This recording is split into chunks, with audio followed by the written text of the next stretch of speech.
mu a yanka chom say the power belongs to them because omo claim say asase no e ya media nti ohini bi bo ma say hey adan na wo didi commission nti why say yetumi tena ho ma police attack and comfort ko yura so nyina no man kasa praji tumu so ma hemfo no mo nya obia me kuro mu hene minim so no na kasa nduru ba bia. All right abushia mama mama kwa ba emra odi asampa tv musumfo odi asampa ni twede ampo wa bie kwan ni emienu ye hwe enwi die megedi se ho eye sana men so doma kuma dawma enti me ho odin abushia ye nyina ye nim eye Obuasi ensemsem a epeja ni ti no na eye yewura otekokko so Otumfo akasa ede afa ho na okasa ye no nso no enkofo bi so afa ho ka asam na ansana no meme yakọ akotie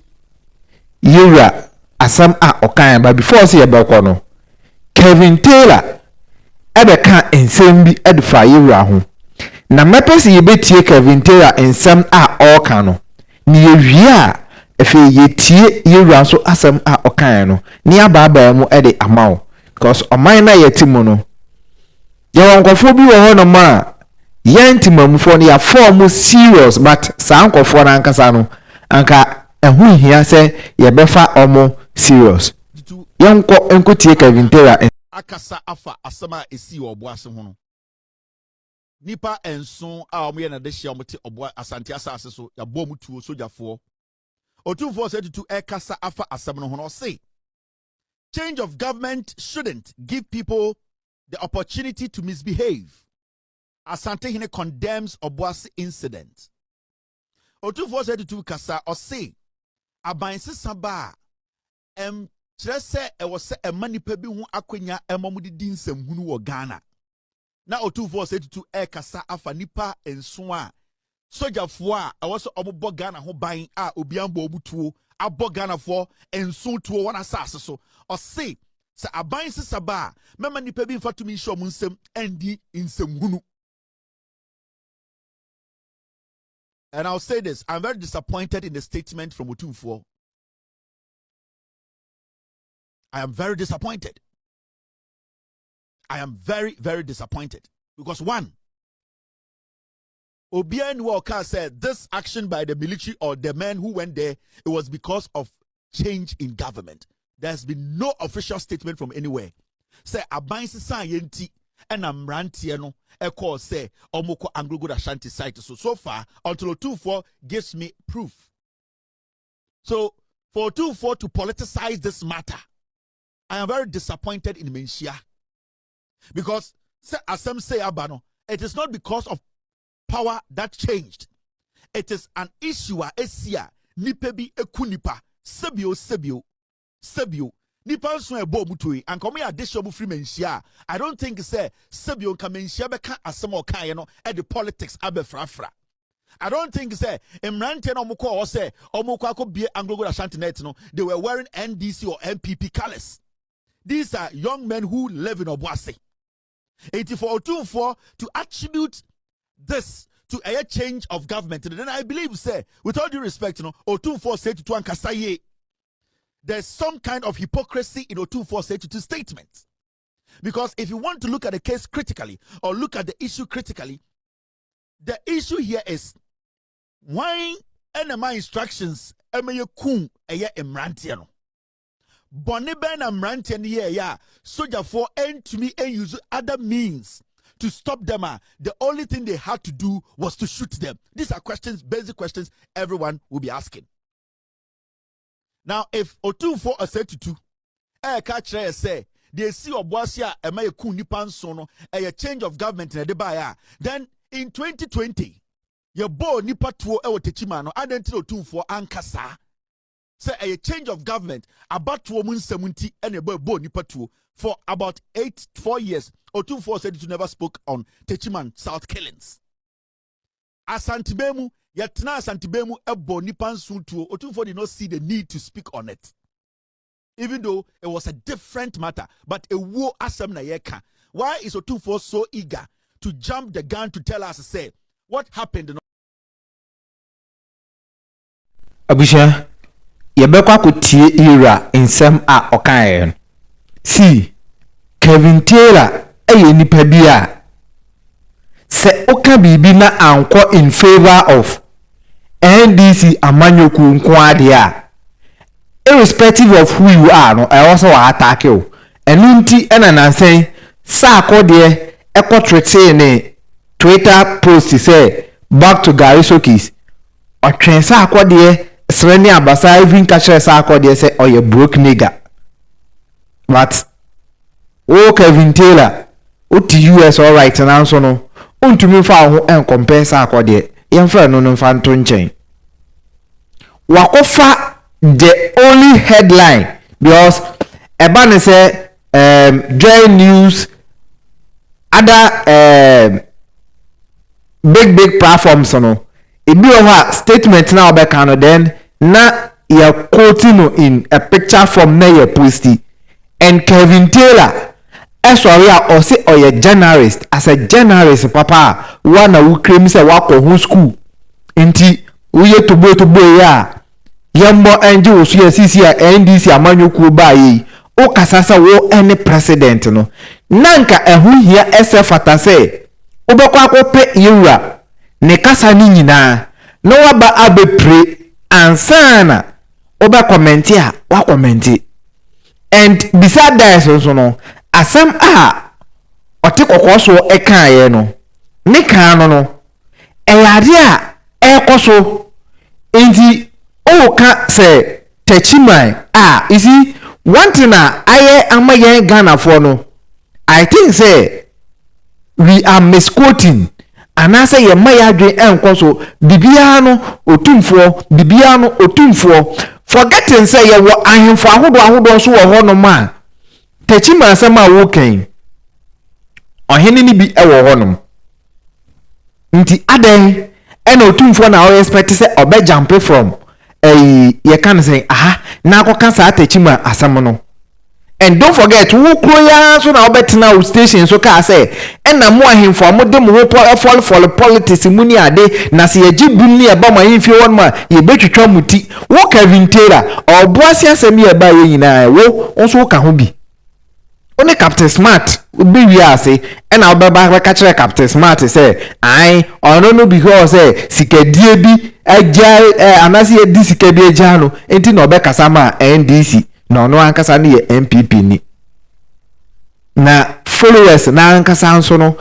enya botre enhwe niema bi entnase because partisan edidi nkofo bi 18 asem ne ba nipa na ka no onyaka ekọ in favor of their party nkwa they are okay with it but ontnase and digest the reality ewo asem no mu asama yura ekaye no nika no in fact in the actual sense no obia ni wa or support to say yenkum obi but the approach no so was bad Anglo God Ashanti wo ho mi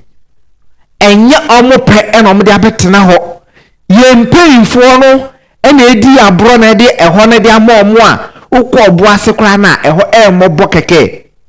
inti even kra no say wo address it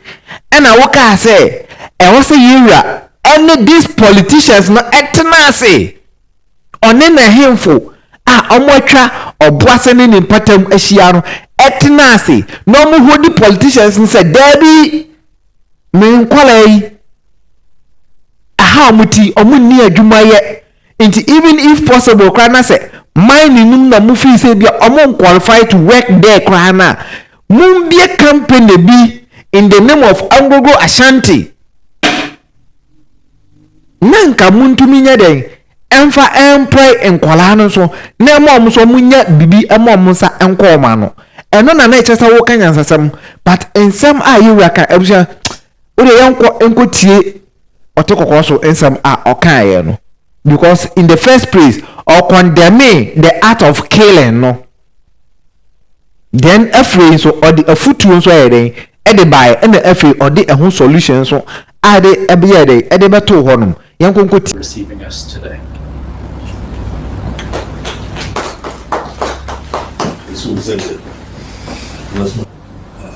In relation to that, I'm also informed of the support that national security is being given to you and all that. I also had a briefing from the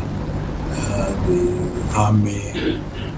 General Officer Commanding also about developments in the way they've put up security there. I'm also aware of the threats to your employees also. I've been briefed about that, and therefore that also the steps that you've taken to make sure that your workers and employees are also protected. Unfortunately, we don't have a minister for lands now. He's gone through vetting, because that's also another step where we will discuss broadly with the government in terms of policy in relation to illegal mining. The Galamsey issue also is another one. So I know that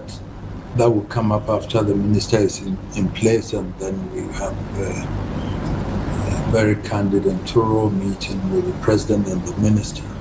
to see the way forward in relation to dealing with that. I recall in 2016 where this issue came up at that time, and I'm also saying that we should see the portion of about 60 acres or whatever to the illegal miners at that time. In fact, there were vibes that even though Anglo Gold honored its part, the portion didn't go to the people that were supposed to go to. And even though that was done, Anglo Gold honored their part in that, and we ceded the 60%, 60 whatever acres to whatever. So this all has been lingering, and people agreeing that it didn't come to us, so we didn't have anywhere to go. That is also not acceptable for people to take the law into their own hands to go and disturb legitimate business, which Anglo Gold and Obuasi are intertwined. The community relies on the mining company. The mining company also is there because it's for the community, and that it is not acceptable. People cannot just say that because we want to eat, we have to go to the mine. No, that cannot be done. We are not living in a banana republic. The law must be obeyed. Because if I'm living in my house here, this lease has been given to me. Someone just cannot walk in to say, I also want somewhere to live, and therefore I'm coming to live in your house. So these are all issues that we have to take up with the government in relation to the way forward. What do we do with this Galamsey issue? Unemployment and all that. Yes, those are issues that we have to look at. So much as we have to look at it to see how best we can incorporate all these illegal miners, how can we bring them into the mainstream? If we can allocate portions of concessions to the leaders, the gang leaders, those supposedly who lead them, and say, okay, you operate there, bring all these people there, and then look at what gold they produce and arrange to buy also from them and all that. Really, it might find a way to resolve these things. But doing illegal mining must not, and it shouldn't be encouraged by anybody, not even the government, no matter what. And the change of government shouldn't give people the opportunity to say, because there's a change of government, we are going to misbehave or take the law into our own hands. That also should not be acceptable. We are living in a society where the law operates, and therefore I don't think this government would also encourage that to happen. And from what they've done so far within them, I know that they are not going to encourage that to happen, no matter what. So we all will try to find solutions to this. Yes, unemployment. Yes, illegal mining is not acceptable. If those young ones who are there want job, we have to all plan together and think together and see how best we can incorporate them into whatever that we can. And then Asanko also had the same thing last year, when a lease signed legally by the government to them, like Anglo, and then people, illegal miners also going there with impunity to mine. And I can't see why the Minerals Commission or whatever cannot take these things up. And so we all have to make sure that things are done appropriately and properly. The new government has not settled. Therefore, like I said, the direction as to how we're going to look at it is also something that we all will take it up and discuss closely and dearly with. But the security will still protect you, and I'm sure that within the next month. I know there were lingerings there, but community-wise, we still have to be talking to the Sarkin Zongo in Obuasi, for example, because I'm told some of the people were Muslims, 7 of them also were Muslims, and therefore, psychologically, I'm sure they also maybe planning whatever it is. I don't know yet, but if we it should work out properly for us all. But meanwhile, we would follow developments with keen interest. I will be in touch and see how best you can be protected to be able to do your work uninterrupted, no interference and everything. And if people want to mine illegally, not in your mine, if they want to do mine, they should, I think we have to group them and then also go to apply for concessions and do their mine, but not what has been allocated legally.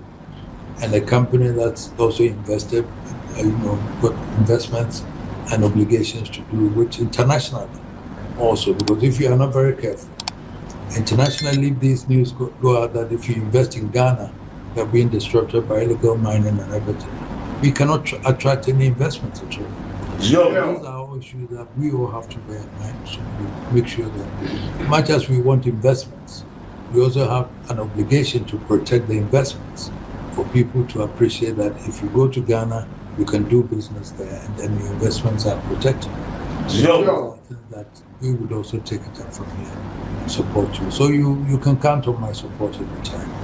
And I know that it shall come to pass. Dead, those who died, whatever, I'm sure no one wants any human being to die. We don't want to lose any human being. And the circumstances like this, it comes and then there's nothing one can do about it. So they also have our condolences and everything. Anything that we can do to support them, so we could do. But again, legally, you have the right to reparate. You can't support any illegality. So thank you for bringing this to my attention. And I can assure you that I'll be following that with keen interest to see how close we can do it. So thank you very much for coming. Inti abusua eye yura otekoko so ensem a ode atu edwa no eno no. And Kevin Taylor, there are so many addresses anka obetumi ahwe video no wa address it, but wa nya bi. The only thing they say eye yura Otumfo eka say changing government eno enkyere say fa emrasha wonsam na koye bibia ensam fatano eno enkoa ene ade a eye problem edema Kevin Taylor. But Kevin Taylor, don't forget say ade a koso. You see yura anka say eye NDC fonkwa ena ayesa, and this time around this current year me no woka say ne koso nyinan eye yenuanum mabunu a they feel say eye oma ban ena oma ba. And until always we have been telling you say we shouldn't see say His Excellency John Dramani Mahama NDC aban nemum Ghana aban. Inti he say there any approach biana we should use a legal means and for approaching your leaders. No, you see era eka ensem ahodo bebre ultra incident so ye nyina ye support to end say amumpe bibi emfa emma abusuafo no. Yes, right, but on my idea, like we force them to do the right thing because some kofu women are sure on my this year. No, ye enkofo it depending on almost all right. And as I say, no, motor see edidija way any amuna and a nam, but any muna and nam no doesn't mean say ko ehonum ko ye no anyhow. And amidika can there is a better way. Na aya na ye me ya. Nienti a Nana Kwame Bediako the new force yen to me jani di bo this and ye sebi wajimie. Nana Kwame Bediako was solution to every problem we are facing, and if says we pay close attention and anka the campaign message ye tie ya okay beka say ebia Nana Kwame Bediako kran or ye prophet mo Obuasi fui Nana Kwame Bediako etu anamo ebetena mo nase etremo ekwanya ye befa so a ye minerals ye resource a etwa ye ho ahia no ye nso ye betumi a benefit from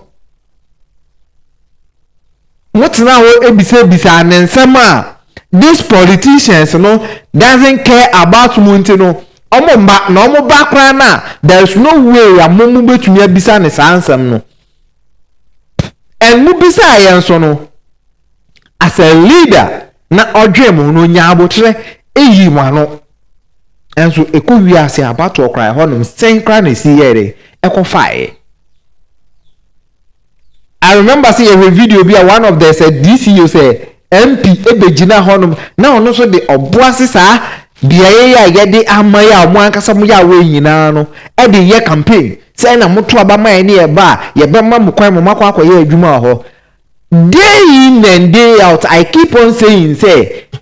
Ghana for we don't realize our mistakes.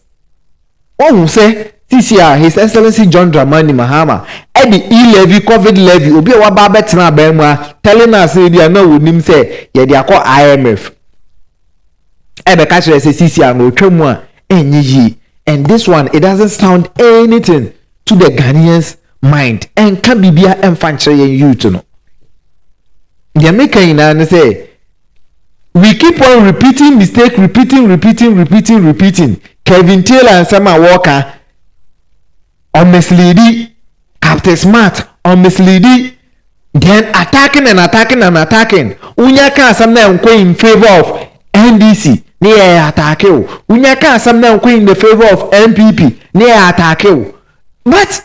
yen kan no krenchre ho isi me era padaruma ejumasam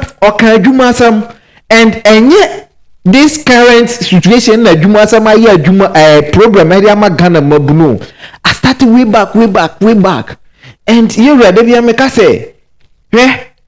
attack and for the ku yura so yina no man kasa kwaji tum so ma hemfo no munye obia me mikro mu hene minim so no ne kasa ndru ba bia but e ban say tumi ekuta yura na eso inti onfa the way a yenuanom asantefo ekoma yura otekokko so no efe keke inti ebeso yura onfa sa 2 minutes on sorry no onfa nkoma mabunu no even say omo de omo aja omo ahemfo agu onom na yura no omo attack no sa na yura on sorry no so enfight man nkora because Obuasi situation Obuasi woman no enye mining place ahwe ye tu mining na tu enso ko Obuasi even a kwan common road eyasem but omo angle go for no uvra omo mining sector honum any omo bangles omo nko for tetia it should tell you something nti me masama make ina ne say hey emamu ndi Kevin Taylor chi nene nsahunu a wo kan no but the best thing is say mon sorry engineer mon hold the leaders accountable then you can start straight away from the politicians because these politicians are there for the nation we should go straight to our chiefs. Let's organize them. Yan can show say the power belongs to you guys. Yan can show ya for if say omu nima yan can show say the power belongs to them because omu claim say asasano eya media nti ohini bi bongo ma say hey adan na wu didi commission nti why say you to meet na homa politicians no ebi take advantage nti yan targeted the right place ni yan hold politicians ne there the time anka ye work opportunity to speak up eya ba ye ba beto aba ba ye beto aba ne ya bobodam ne ya be refi ye ho saa time so na politicians no so ehu nyansa ye nya to aba wi a to be honest with you most of the politicians ye nya to aba wi ya na omo nyansa nyina ayera ye beto aba na politicians no ehu nyansa ano de no akai se ye kwan ye yi ani emu bohye na timamufo no so no saa time no ne so abobodam nti no enwo ne yaje enchene ne yaje intos ne yaje emo ne yaje akoko ne yaje yawie NDC me fili NDC rough MPP ya wo mitumu wo de aponche krasha na tale a meto mamenka no kre ba konkyere mu NDC abaso a mobo se na Ghana fo asese o madwen na o make a statement ya debi a big mistake na Ghana for ya ne ya ni kora ma na broso because one yenuanom ye from say kora ya kan fui yesu ne ye ban MPP ya disappointed dia ye nto aban me ko to ama NDC ne de ham ye nto then ebi mo say MPP ye ba tweti am ye ba chiro mo nyansa ni na because of Nanado ko so social media wo hwe bia Nanado ho abufu nti ye ba tweti ya no enye changes ni ntie o enye His Excellency John Dramani Mahama ansem na oka ye ni ntie o abufu nti ye ba tweti omo then yenuanom the northerners and the voter people no omo de still na ha eda so kutam me ya wo meto NDC mu enso no woka hwe enka do krancha wo read the voter part na mobo keke ahasa ide kwa de you mobo ukọ the northern part mobo abeni abibia ye nante ho because of ye nema ye ntini ye nante ho and ukọ ho ma mobo development ye friend development de che say ho de atonsum kra hwe haru na ndusa ye bo na baso gidigidi na ye yo man ye serious even ankane na Kwame Bediako expose ye ewo haru na ndusa kuromi ankani say ye man position pu anka wo say His Excellency John Dramani Mahama it remember the statement said no I was supposed to give you this position but because of your people so what this condition into no sa position we no me mfa maw ana say me de ba maw until say mo hu say why the right thing I will be there free now so man ya nye serious ye mfa bibia and obi ya de papa ye promote bone nko a na ye promote I dey as TV me so nya subscribe or be subscribe no share no like it invite out for no make up so ko say na be the video for 2 months abeka bi no ahwe me dey me say me neutral irrespective so opa aka say me NDC ni me MPP ni na Kwame Bediako na me support but this time around the campaign has ended inti me kasa setimam ni a me dwen me kuroman for ho unya subscribe or me so be subscribe ano kwamo mianka na awodi nipa pina ekwate timu pao amani pampempema wale agu odia sampa spiritual and herbal center awo womo yade se wombe mu wanya basisi a yade bi tise stroke gonorrhea anabama wale mre e wampamu low sperm count womo wano aduro tatahwe ene je sam no se sabane sunsumu nsama womo telete se ye sunsumu aware anasa yare bi ne de amawo pampabone anabo ana wanya abai amane e court case wobetu charge osisi anam omadwuma panti ni pampempem ana ba fo bokofie akoye sunsumu nyuma edemom samosini ane enzimani akabom dia sunsumu niama asie betu obi aje wukunu anasa woyere awaresem adwumasem akwantuom nsem ni nyina ayasumasem fabadan odia sampa spiritual and herbal center obehuyan New Koforidia ejoso ne konongo infinfin aye Ashanti region ehon ma number aye didi juma no aye 054 3304976 and I say 020 134 0421 054 330 4976 and I say 020 134 0421 Odia Sampa Spiritual and Herbal Center. You be do us some amount.